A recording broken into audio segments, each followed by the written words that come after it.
Hi everyone, and welcome back to Baillieston Community Care's official YouTube channel. This is part 3 of our feedback that we are providing to ATS and HomeSight. If you are familiar with part 1 and part 2, you will know that we have recently went into a partnership with Advanced Technology Solutions, who also collaborate closely with HomeSight as well to provide the HomeSight device that we have here. So we have actually had 11 of these units, I think, James. Yep. And how many have we put out so far? So far we've got 8 out. 8 out at the moment. Yeah. So basically, part 1 and part 2 served more as just showing you how, like, the first part was more about showing you the installation process of it, which James took everyone through. We received really good feedback on that.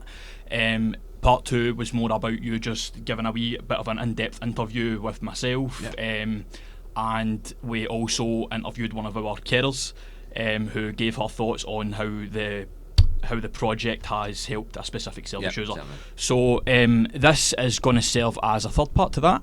And what we're going to do is, I'm just going to ask you some questions as well, James, because we actually have some footage of a specific service user in mind that has benefited quite well from this project as well. I totally agree. To be honest, I would say this service user in particular has been the best with interaction with it, and I think this would be the best service user to do like the main case study on. As I said, he's really interacted well with the device, and it's amazing to see, how well he's interacted. So what we're going to do, the plan for this video is, so I'm going to ask James 4 quick questions. He's going to give me his insight on how he thinks this specific service user has benefited from the project. After I interview James, we're going to roll an interview from the service user directly, and he's going to give his honest thoughts and opinions on the project as well. So to kick things off, James, first of all, how is the service user adapted to using the HomeSight device, and what kind of support did they need at the start? So the service user, to be fair, was the sort of, this service user was the first service user that came in my mind when I got offered this trial. The service user's very, very savvy with technology. He's got hundreds of different devices ranging from Alexas, smart hubs, smart Hoover. So to be fair, I didn't see there was going to be a challenge with the service user, setting up the device. At first, as I said, he was a bit hesitant because the camera was involved. Obviously, after I explained, the camera only comes on once I've made the call. I can't just come in, invade their privacy. So after a wee chat about that, he was a bit more happy about it. Once it's set up and he actually seen how it rolled, he was amazed with it and he couldn't believe it. So far, as soon as I came back to the office, he'd already phoned me 6 times on it. But due to me getting back, I didn't get time to answer it. So obviously when I got back to the office, I phoned him just to say, oh, excellent. It's amazing to see how well he's interacted with it. So he's done amazing, with it, and I can't wait to see his video for this. Fantastic. And James, what specific changes have you observed in the service user's daily routine or independence since using the device? So the service user struggles sometimes to obviously pop his medication dossier box. So with the assistance of the carer and obviously myself, going through the HomeSight device, the service users actually managed to pop his own device and take his medication. With the carer still there, but obviously it's good to see because this then showing that the service user can now do this independently, and this is what this is all about. This is what we're looking to see, how we can further independence. So I would say the sort of main change is that he's managing to take his medication. Absolutely. And James, has the HomeSight device helped the service user feel more confident or in control in their care, and can you give an example of that? Yeah, so much so that the service user's actually, he only gets calls from say 9 o'clock to 4 o'clock. He's actually asking now, he thinks at night time he could really benefit from this because he feels a bit secluded and lonely at night time with no company. So he's sort of wondering, if the trial can be extended, if there's a possibility if we could maybe switch his days calls to night time, so he's got that bit of companion at night time. Also at the weekend his call can be quite tricky to get covered at times. Service user agreed as well, that he would be happy to trial this at the weekend where I could check in and watch him take his medication, and I think that's a great way to move forward to promote his independence. Absolutely. And is there any particular features of the device, James, that you feel that the service users found especially helpful or challenging?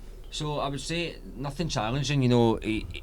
he can easily swap between channels. He knows how to work the remote, navigate the remote. Sorry, so he's really good with that. The only sort of I would say, let me think, the feature that he likes is the infrared, because obviously he's diabetic, the service user, Right, okay. and also his oxygen levels sometimes dip. So it's good that the fact is in the morning this machine can detect if there's any concerns or issues, which he feels that's gave him a bit more greater independence. And am I right in saying that they have like the HomeSight device has like sensors that come along with this device as well, so these can be strategically placed in a service user, different rooms. That tells us where motion is being detected and things like that. And that is another great aspect about the HomeSight device. The device is amazing because you can add any sort of health apps that you've got in your phone to the device, you know, so it doesn't just need to be the diabetes, but you could be a blood pressure, you know, all different apps, so they're all compatible. So I think that's one of the main qualities of this device. The fact is, you don't realise how many devices can be added to it, and as I said, rehabilitation programs can be done through it. As I said, family reassurance is checked through it, you know, so yeah, the device so far has been amazing to see the wonders of how it works. Fantastic, and that is what we love to hear, that the trial so far is quite successful here at Baillieston Community Care. We hope to continue with this project. So what we're going to do now is we're going to roll some footage of the interview that we have for this specific service user. So we hope you enjoy this, and thank you for watching. Thank you.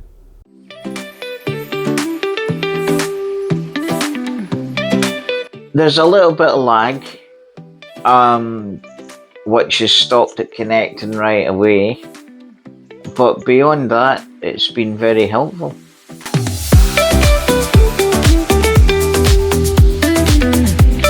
Yes, I feel that they've enhanced it a bit, and I've sometimes looked forward to the prompt.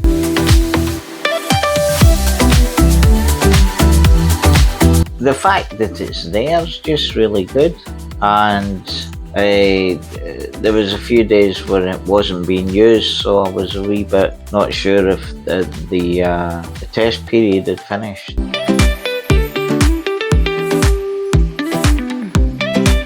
Yes, I interacted with it 2 or 3 times a day, and yes, I've enjoyed it.